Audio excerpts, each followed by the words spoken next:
What is up, my people? It's your boy Jay Gatto, and welcome to another video. Today we're going to talk about boxing. A lot of stuff been going on. The first thing I want to talk about is Benavidez versus Morrell, the Battle of the Davids. Um, of course, by now you know Benavidez won, and he won by decision. Forgot if it was unanimous or split. The point is, he won. It wasn't that close. I feel like David Morrell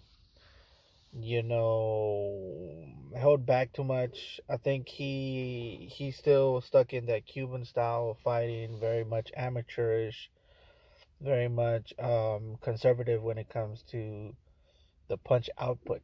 Um, and you just can't win fights like that. And I'm glad that we're coming to that realization, even um, as a boxing community, that's not the way you win fights. Um, he was also getting hit a lot. Morel was, and Benavidez was just doing his thing, and that's what I wanted him to do, because a lot of people think David Benavidez is this power puncher, and he's not. And a couple of videos ago, I made the I guess you could say prediction, or more like, not a prediction. It was more like an advice to Morel, and I said that if he wanted to be successful in these higher weight classes, where he's supposed to be, by the way, that he was going to have to start putting combinations together like he does, and he was going to have to forget about that whole punching power thing, that whole Mexican monster thing. Um, it was brought about by him um, knocking down people, and sometimes it was technical knockdowns. The thing about Benavidez is that he's never been a one hitter quitter type of puncher. He's always been an accumulation type puncher. He's always been good at um, setting things up, and after he sets one up, he's able to build upon that punch that he hit you with. He's very good at hitting you a lot. Um, there are some flaws that came up in this fight for Benavidez that is going to be a problem against Canelo. One, he does get hit a lot. He's there to be hit.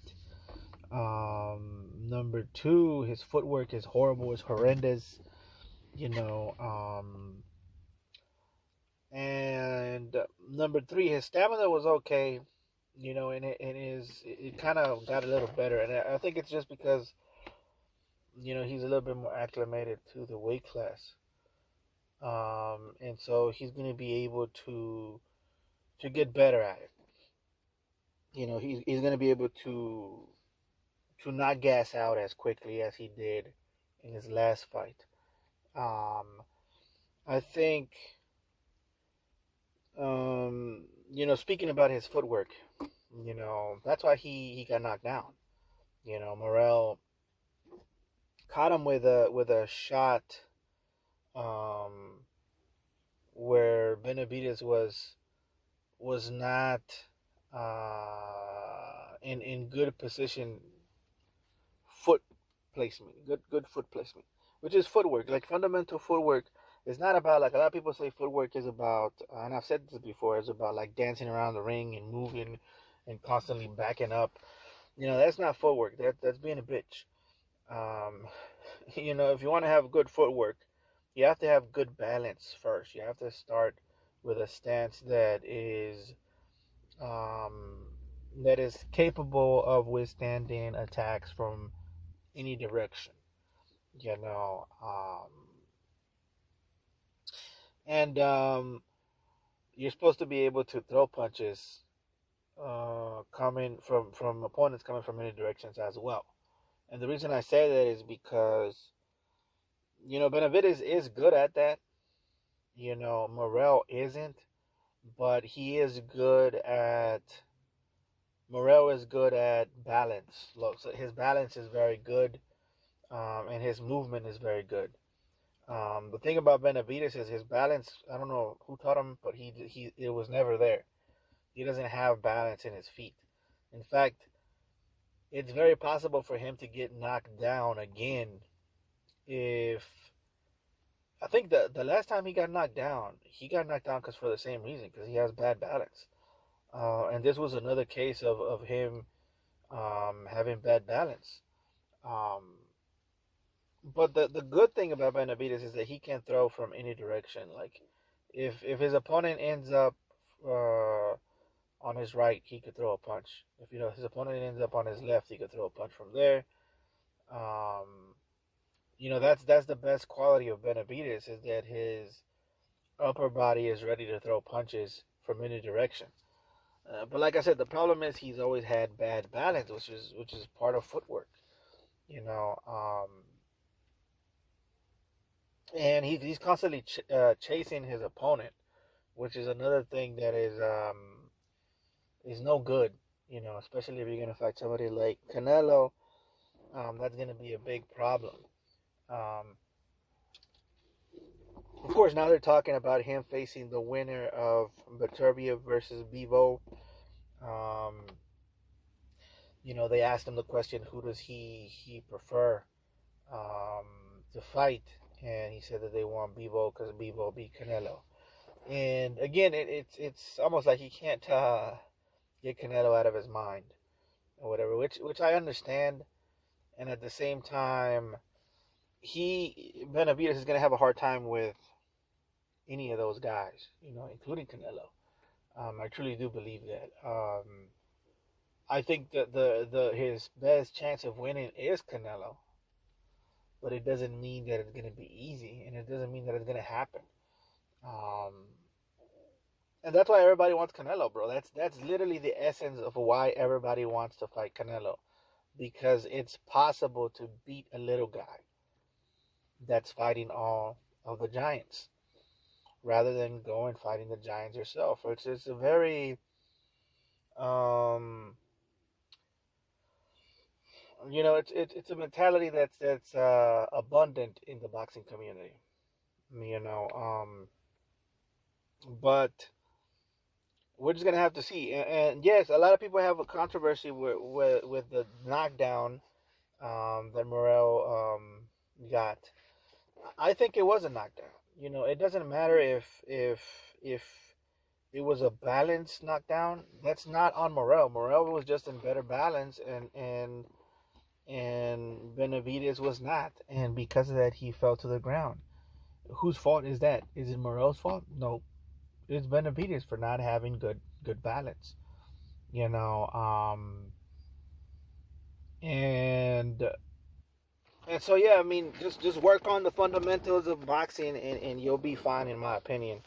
You're not gonna knock anybody out, but I feel like if Benavidez, number one, works on his balance, works on cutting off the ring, and continues to be this combination type of fighter, then he'll be able to do well in this weight class, and he'll be able to do well against Beterbiev and Beterbiev. Now, is he gonna win?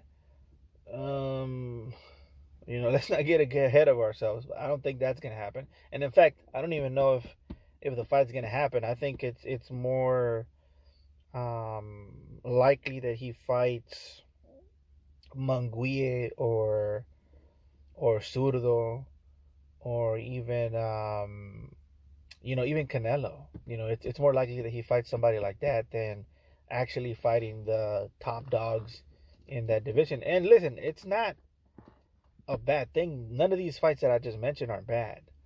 You know, they're not. They're good fights. All of them are good fights. So it's not like I'm saying, oh, don't fight those guys. Only fight the top dogs. It's definitely not what I'm saying. Um, but we're just gonna have to see. I think Benavidez is a good fighter, but I think he's definitely lacking in some areas. Terence Crawford versus Canelo Alvarez now is being said that's gonna be in Las Vegas, and it's funny because I had just seen an interview about Julio Cesar Chavez. You know, they were interviewing him, and they asked him, you know, what is it, an advice, the advice that you give the young kids that are trying to come up and become boxers? You know, what is your advice for them? And he said, whatever you do, don't fight in Vegas. And when I heard that the fight was going to be in Vegas, that's immediately what I thought about. And I mean, who knows, man? We're just gonna have to see what happens. I do know that Vegas has a lot of controversial decisions. I do know that Vegas allowed for Floyd Mayweather to use Silocan and also allowed him to use illegal IVs that is used to mask certain substances. And I do know that a lot of shady stuff like that happened in Las Vegas. Now, does it have to be in Las Vegas? Anywhere in the United States, certain people are allowed to cheat, and certain people are not. And that is all I'm gonna say. The fact that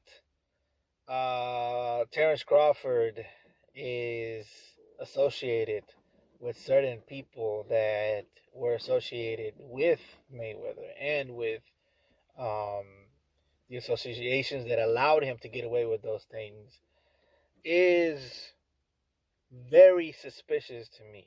Very suspicious. That's all I am going to say about that. But the other thing that you guys have to know is that Jake Paul versus Canelo is another fight that is being um, talked about, which is hilarious to me. I mean, what are you going to say about something like this? I mean, what are you going to do? I mean, he's going to make money. Obviously, it's going to be a popular fight.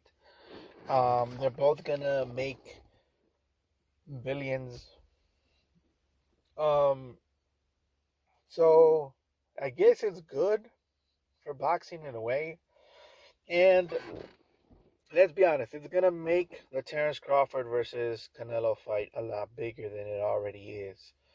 Um, so we're just gonna have to see, guys. I don't even know if this is real. When I heard about this, I thought it was fake news.